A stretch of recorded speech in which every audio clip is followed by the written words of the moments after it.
नमस्कार। Stock market course for beginners के 40th lecture में आपका स्वागत है।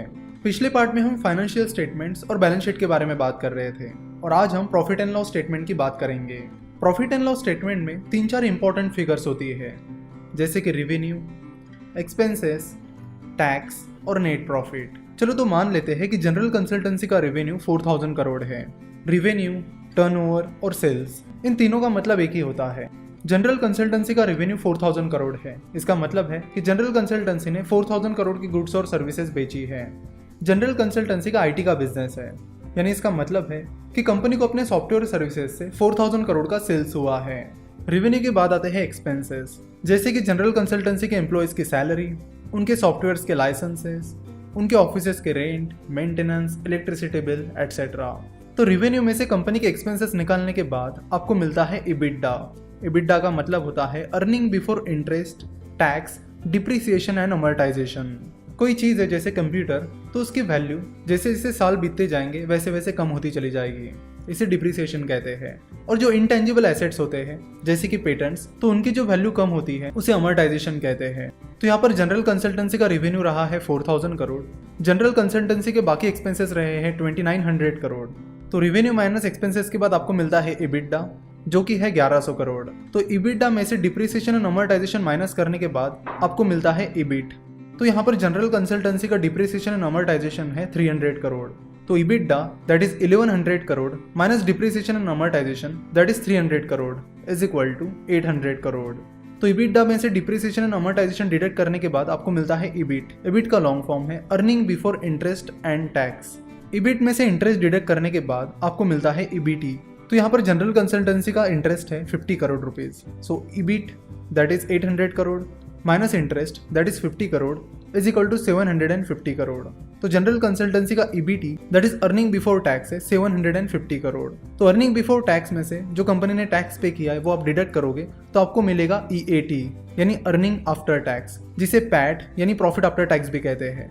तो यहाँ पर ईबिट है 750 करोड़ माइनस टैक्स है 250 करोड़। तो कंपनी का अर्निंग आफ्टर टैक्स आएगा 500 करोड़। वैसे अर्निंग आफ्टर टैक्स को नॉर्मली पैट कहते हैं, यानी प्रॉफिट आफ्टर टैक्स, जो कि कंपनी का नेट प्रॉफिट होता है। ये एक बहुत इंपॉर्टेंट फिगर है जिस पर आपको हमेशा ध्यान रखना है, प्रॉफिट आफ्टर टैक्स। तो यहाँ पर जनरल कंसल्टेंसी का प्रॉफिट आफ्टर टैक्स है 500 करोड़। तो ये था प्रॉफिट एंड लॉस स्टेटमेंट। उसके बाद आता है cash flow statement. Cash flow statement में मेनली 3 चीज़ें होती है, cash flow from operating activities, cash flow from investing activities और cash flow from financing activities. Cash flow से आपको एक बहुत ही इंपॉर्टेंट चीज़ मिलती है और उसका नाम है फ्री कैश फ्लो।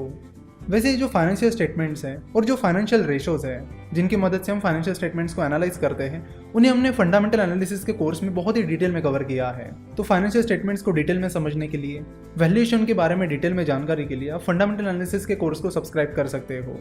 ये फाइनेंशियल स्टेटमेंट्स कहाँ मिलते हैं? तो फाइनेंशियल स्टेटमेंट्स आपको मिलते हैं कंपनी के एनुअल रिपोर्ट में। जिस किसी कंपनी का एनुअल रिपोर्ट आपको ढूंढना है, उसका नाम और सामने एनुअल रिपोर्ट लिख दो। जैसे कि आपको अगर टीसीएस का एनुअल रिपोर्ट चेक करना है तो गूगल पर सर्च करो टीसीएस एनुअल रिपोर्ट, जिसके बाद आपको टीसीएस का एनुअल रिपोर्ट मिल जाएगा और वहां पर एनुअल रिपोर्ट में आपको कंपनी के फाइनेंशियल स्टेटमेंट्स मिल जाएंगे। फाइनेंशियल स्टेटमेंट्स के बाद आते हैं प्रोडक्ट्स एंड सर्विसेज। तो जिस किसी कंपनी में आप इन्वेस्ट करना चाहते हो, आपको उनके प्रोडक्ट्स और सर्विसेज के बारे में अच्छी खासी जानकारी होनी चाहिए। फॉर एग्जांपल, अगर जनरल कंसल्टेंसी की बात की जाए तो जनरल कंसल्टेंसी सॉफ्टवेयर बनाने का काम करती है। सो अगर आप सॉफ्टवेयर इंडस्ट्री में जॉब कर रहे हो या फिर आपको सॉफ्टवेयर में इंटरेस्ट है या सॉफ्टवेयर इंडस्ट्री के बारे में पहले से ही पता है, तो आपको जनरल कंसल्टेंसी का बिजनेस मॉडल बड़े आसानी से समझ में आएगा।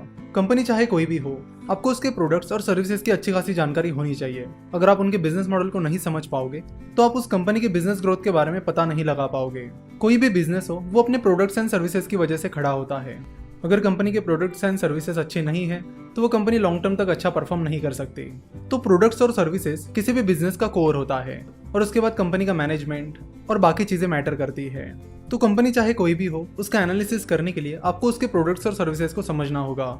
फॉर एग्जाम्पल, अगर आपको रिलायंस जियो, जो कि रिलायंस इंडस्ट्रीज की सब्सिडियरी कंपनी है, उसका एनालिसिस करना है तो सबसे पहले आपको रिलायंस जियो के प्रोडक्ट्स के बारे में जानना होगा, उसकी सर्विसेज के बारे में जानना होगा। और हम में से ज्यादातर लोग उनके प्रोडक्ट्स और सर्विसेज के बारे में जानते हैं।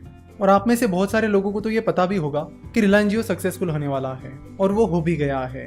तो आपने कैसे पता किया कि रिलायंस जियो सक्सेसफुल होगा? आपने देखा उनकी सर्विसेज क्या है, उनके प्रोडक्ट्स क्या है, किस तरह से वो अपनी सर्विसेज ऑफर कर रहे हैं, कौन कौन से ट्रिक्स का इस्तेमाल करके मार्केटिंग कर रहे हैं, ये सारी चीज़ें आपने देखी।